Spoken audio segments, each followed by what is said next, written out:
Welcome to Enchanted Astrology with Ariel Smith. Thank you for joining me as we look at the astrological forecasts for the week of May 13th until May 19th. Now this week we have a new moon at 25 degrees of Taurus. We have Mars conjunct Chiron at 28 degrees of Aries, along with a sextile to Venus at 28 degrees of Gemini.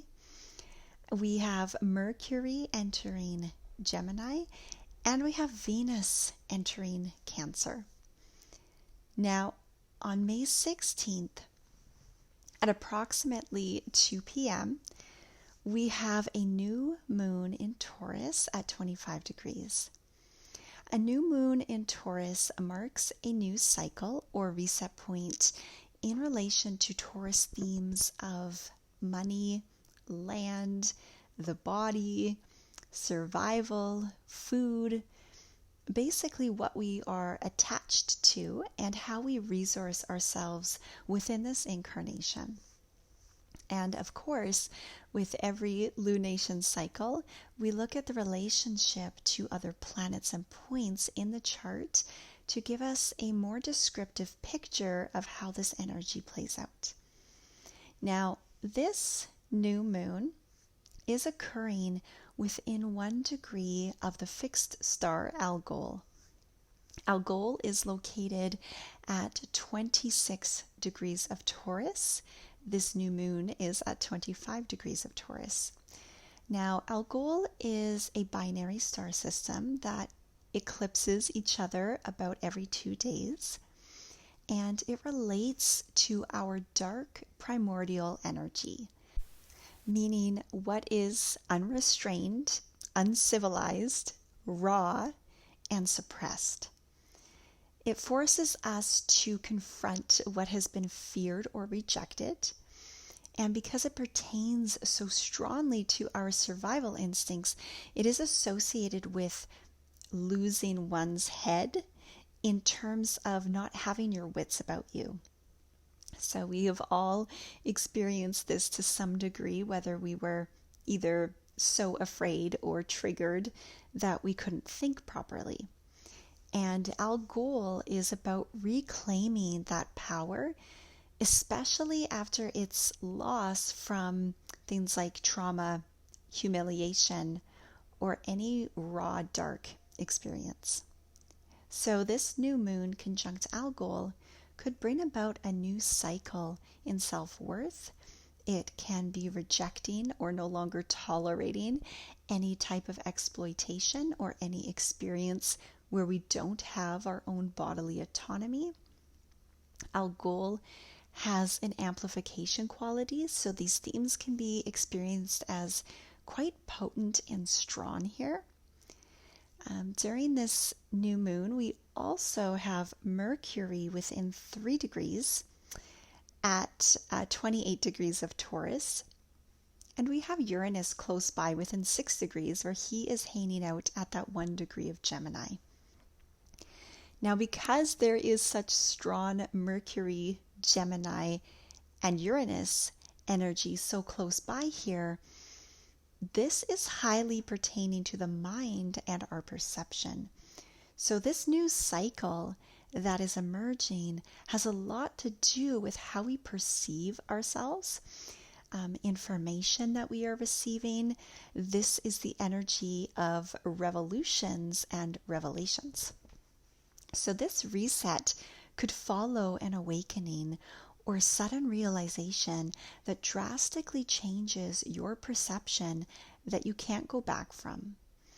This would come from Gemini themes of information, communication, perception, and the mind. So it's how we perceive our survival, self-worth, attachments, and how we resource ourselves in order to stay comfortable in this incarnation that is being reset here. So we have this theme of where our autonomy has been limited, what we have had to do to survive in the material world, and how that could even have been exploitative, or humiliating at times. And this is all in the name of survival and material comfort, which is Taurus's realm. And at the same time, we also have a Mars conjunct Chiron at 28 degrees of Aries. And this is bringing in courage to act on our wound to our sense of self, or our wound of autonomy. This is where we can feel our suppressed rage around having our autonomy taken away, feeling disconnected from ourselves. There could be a rage or anger around exploitation and humiliation, and having the courage to act in a new way and make a new empowering choice. And Venus at 27 degrees of Gemini during the time of this new moon, she is in sextile here, and she is softening this energy. So even though there can be an internal sense of outrage and anger, it doesn't necessarily play out in a disruptive way. It can actually lead to a more harmonious experience. Now, something that comes to mind here is the experience of having to ask permission to use the washroom. How that is such a normalized experience where our own bodily functions become suppressed unless we receive permission, and how we have to ask that permission in front of everyone. This is common in the classroom setting. We have conditioned our children to ask permission to tend to their own body. Another thing that comes to mind is the lack of autonomy in our freedom of movement. And I see this in the corporate setting often, where essentially people become chained to their desk, whether they are being productive or not, whether there is actual work to be done or not, being confined to a single location for a set time period. Now, back when workers had to be physically present on the production floor, on the factory, tending to material goods, you would clock in at 8 a.m., say, work on the factory floor, and clock out at 5 p.m., and you were paid by the hour. And that business model perhaps made more sense. And there are many physical jobs where that makes sense. You work with your hands, you have to perform something in person.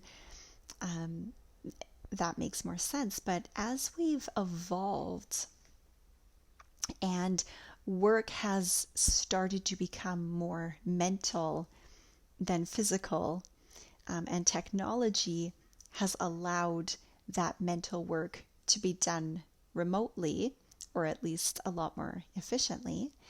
And we've moved towards a lot of these jobs taking a salary pay structure. We have still held on to the mandate that workers are to clock in and out, and they are experiencing this restricted freedom of movement. Now, this has been a difficult one to evolve in the corporate world because there is a lot of resistance to change. Taurus is an energy that doesn't like change. It wants stability and consistency, and it wants to measure something fixed and tangible, like physical hours on the job. So there is little trust in allowing freedom of movement. And despite all of our technology, it is still common practice to force workers to report into a specific location and stay there until the clock shows 5 p.m. I was just having a conversation about this the other day, where the office is not seen as a resource for employees to use to maybe host meetings or to have a quiet space when needed to focus and to concentrate. It's a space that you are mandated to report to each morning at the same time. And you can feel the difference energetically between having access to a resource when you need it versus being forced to report into a set location every day. So one is expansive and supportive, and the other is restrictive and maybe unsupportive.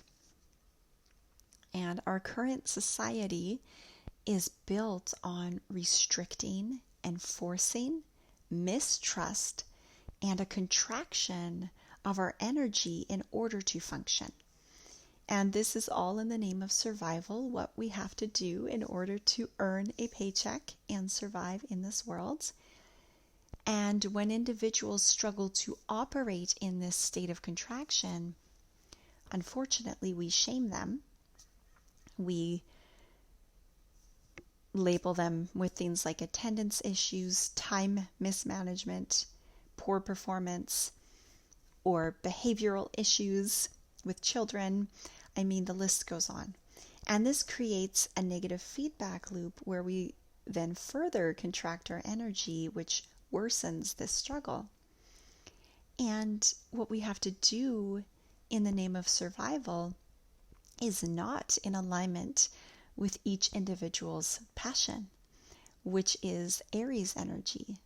So Aries is our own individual passion, will, and drive that we all have inside of us. And it is just directed toward different things for each person. So there is always something that you don't have to force yourself to do. You don't need motivation for. There is always something that you automatically do and always find energy for, because it is a natural drive, instinct, and tendency for you. And that is Aries. But that natural drive becomes suppressed, shamed, or even forgotten because it doesn't appear to help you survive by paying the bills. So we abandon that part of ourselves in favor of the version that will pay the bills. So this is Chiron in Aries. It is how we have abandoned ourselves, being disconnected from our autonomy, our ability to decide for ourselves. And Mars here is saying no more. Mars brings the courage to act in your own best interest, to fight for your own autonomy, to stand up for yourself, and to have the confidence in yourself to make your own way in the world. So overall, this new moon in Taurus is dealing with a lot of raw, suppressed energy with the presence of Algol and the Mars-Chiron conjunction in Aries. There is a new understanding here of who we truly are and all the ways we have forgotten ourselves in the name of survival. There is a new way of relating to the material world here, because as we reconnect with our true self, all the material items we have accumulated in effort to survive start changing or falling away.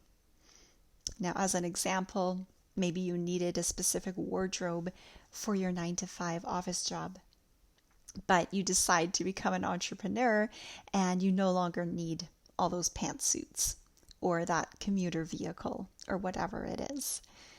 So in many ways, we resource ourselves based on how we feel we need to in order to survive, and that is deeply changing here. So there could be a lot of potent feelings as we move through this, because let's be honest, it has been incredibly painful to be so far removed from ourselves and our natural instincts as a sovereign being. And Pluto in Aquarius is working to dismantle the experience of having to report in to someone else, to ask for permission from an authority, or to sell your autonomy for a living wage. And it's asking for power to be equally distributed. It's asking for each individual to be in their own power and for freedom. Aquarius is a sign that is absolutely about freedom, and it will not tolerate being confined or restricted in any way. Now, on May 17th, we have Mercury entering into his home sign of Gemini. Mercury is very strong in Gemini. We can feel a sense of heightened awareness here and strong mental activity. When Mercury is in Gemini, we tend to think and communicate faster. We become more curious and adaptable. There is also an emphasis on learning and the exchange of information. And we can even move faster, as Gemini also rules movement. And because this is happening right after this Taurus New Moon, material that has come up during the new moon can become talked about here, discussed, analyzed, and even distributed. So this is where we have the mental experience of understanding what new cycle emerged from that Taurus new moon. And because Uranus is also here at 1 degree of Gemini, this conjunction can show up as sudden and disruptive realizations, conversations, information, and it carries the signature of an awakening of some kind. This feels like a new understanding that destabilizes the material experience and thinking that is far ahead of what the material reality can keep up with. Uranus is sudden, innovative, and unpredictable, so there could be something quite unexpected and unpredictable here in terms of how we perceive and receive information. This could show up as sudden announcements, communication disruptions, innovative ideas, or sudden changes of our perception. And because this conjunction is squaring those nodes of fate, which are currently at 5 degrees of Virgo and Pisces, this can feel karmic or fated. It can feel like a turning point that forces us to evolve and reorient. Now, because those nodes are on the axis of perception and meaning, this can also feel like the sudden realizations coming through from that Mercury and Uranus conjunction in Gemini completely dismantle and destabilize the old meaning that we have assigned to our experience so far. So that meaning that we have given things depended on how we perceived them, and when that perception changes, the meaning has to be reconstructed. So how to work with this: trust your inner knowing, trust your intuition. This is a great opportunity to reconnect with that Aries energy with Mars conjunct Chiron, where you feel more connected to yourself and your instincts, and you trust them deeply. Also, be comfortable in the mutable energy, because with that Pisces North Node and Mercury Uranus in Gemini, this is bringing up an emphasis on mutable energy where things are changing rapidly, and you won't be able to necessarily fixate on one solid answer. Trust that that is serving a purpose at this time, and that is okay. Allow what wants to fall away to do so. Don't try to grasp onto what is no longer working. And lean into your own spiritual practice, whatever that looks like for you. Those who have strong mutable energy in their chart, this can feel exciting. I'm getting the visual of surfing where you wait for the waves and you feel excited when one finally comes.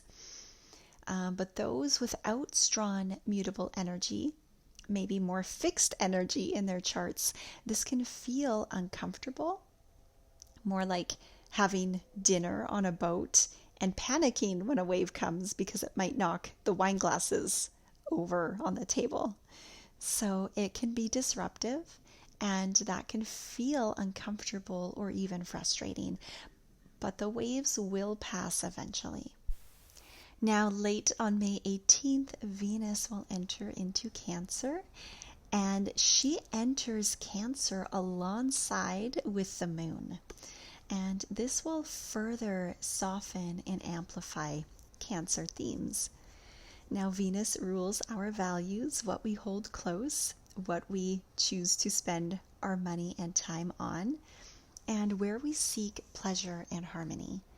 And with Venus in Cancer, our values turn to the family and home, to what feels emotionally safe, nurturing, and sincere. When Venus is in Cancer, we can feel more nostalgic, more protective, but also affectionate and vulnerable.